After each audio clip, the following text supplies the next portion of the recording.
स्फटिक एक पत्थर होता है और अपने आप में वो शांति का प्रतीक होता है और स्वार्थ का प्रतीक होता है। बालेरा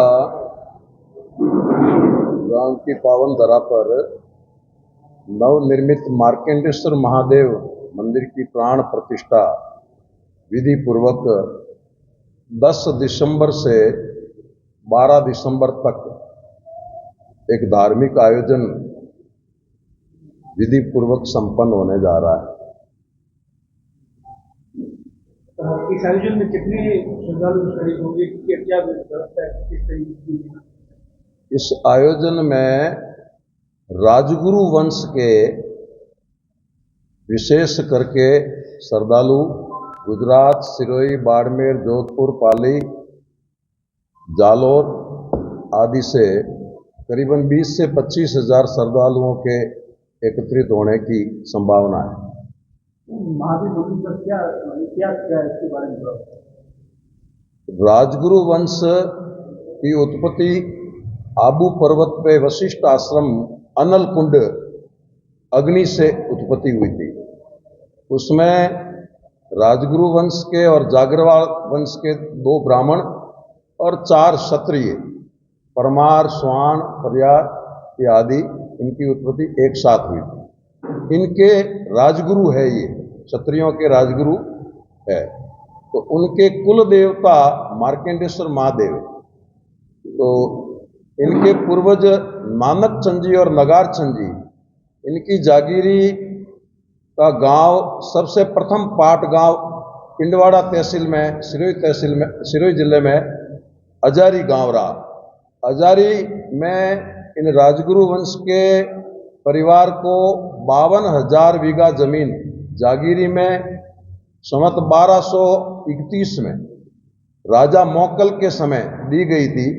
उसके बाद उन्हीं राजा मोकल के परिवार के लोगों ने उनके ऊपर कुछ अव्यवहारिक व्यवहार करना शुरू कर दिया और कुछ अनैतिक कार्य वहाँ होने शुरू हो गए। तो ये राजगुरु वंश के 2 भाई नानक चंद जी और नगार चंद जी, दोनों ने वहाँ सिरोही के अजारी गांव से त्याग कर गादोत्रा डाल करके सीधे बाड़ेरा आ गए। और एक भाई का परिवार, नानक चंद जी का परिवार, बाहर पूरे पाली, जालोर, बाड़मेर के अन्य गांवों में जाके अपना निवास कर लिया और शरण ले ली। और नगार चंद जी यहाँ अपनी राजधानी एक तरह से स्थापित की और यहाँ के राजा बोले जाते थे। और जूना पतराड़ू यहाँ राजधानी थी। तो यहाँ के क्षत्रियों ने इनको एक ब्राह्मण राजा के रूप में उपाधि दी थी और बाड़ेरा नगार चंद जी ने यहाँ बचाया था।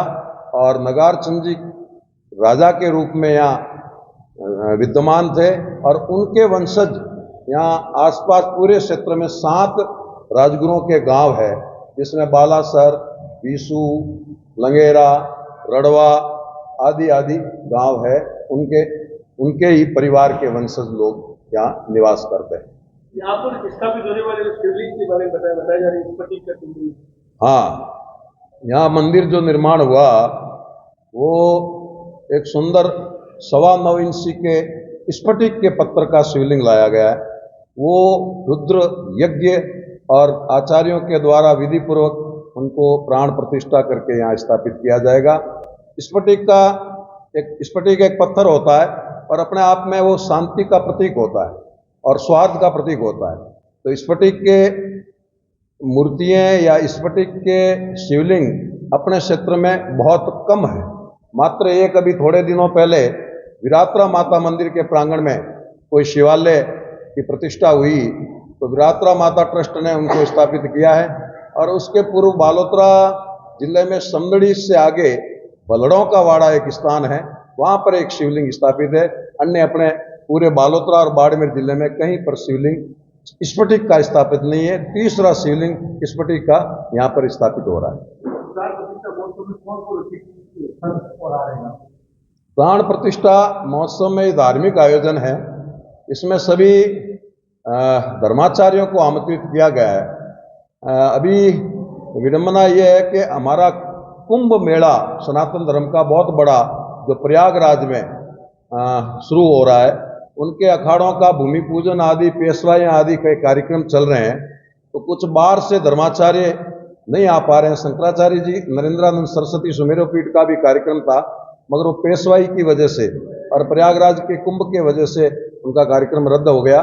स्थानीय धर्माचार्यों में परम पूज्य तुलसाराम जी महाराज ब्रह्मधाम आशोत्रा, चौटन मठ जगदीशपुरी जी महाराज, प्रतापपुरी जी महाराज, जगरामपुरी जी महाराज, खुशालगिरी जी महाराज, परेव मठ ओंकार भारती जी महाराज और देवासी समाज के धर्मगुरु पारसाराम जी महाराज और आदि धर्माचार्य आने की संभावना है। उन्होंने अपना निमंत्रण स्वीकार भी कर लिया और उन्होंने अनुमति भी दे दी और उनके निमंत्रण पत्र में बाकायदा सम्मानित तरीके से फोटो और स्थापित प्रकाशन हो गए हैं।